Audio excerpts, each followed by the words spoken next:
I put 15-pound weights, one on each hand, put the elbows back, roll the shoulders forward while trying to keep my neck straight, and then bring the shoulders up and out. I invested in this company that was doing extensive health and wellness testing. There was a substantially large percentage of people who found a life-threatening time bomb. And it was always such a shocking event because the people would inevitably say, I just did my full annual physical, my doctor said I'm all good, I feel great. So when I started measuring myself, I wanted to know what was going to be my first time bomb.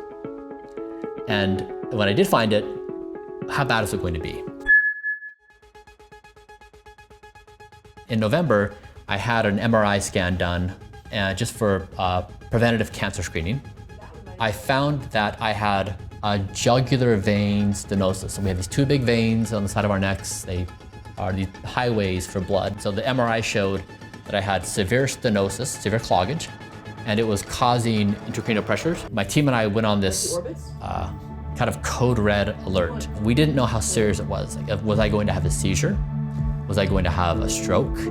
Like at any moment, how bad was it? And so we did a bunch of additional measurements. I have an ultrasound machine at the house in the clinic. We did ultrasound measurements looking at actual flow. We did more MRIs. We did an MRV looking at all the vasculature of my upper chest, neck, and head. We did 2 different tests looking at my eye. Your eyes have an insight into intracranial pressure for your brain. So anyways, I did all this testing. I started going on medications, and we became expert at this given thing. And meanwhile, I'm doing PT every day to try to correct my posture. So I'm obsessed with posture because it so dramatically affects the flow. But it's really, I guess, like, this is not a part of normal care. Like, this has existed my whole life. No one has ever found it. And it's like, why don't we know more about these things? Why aren't these standard routine things for all of us?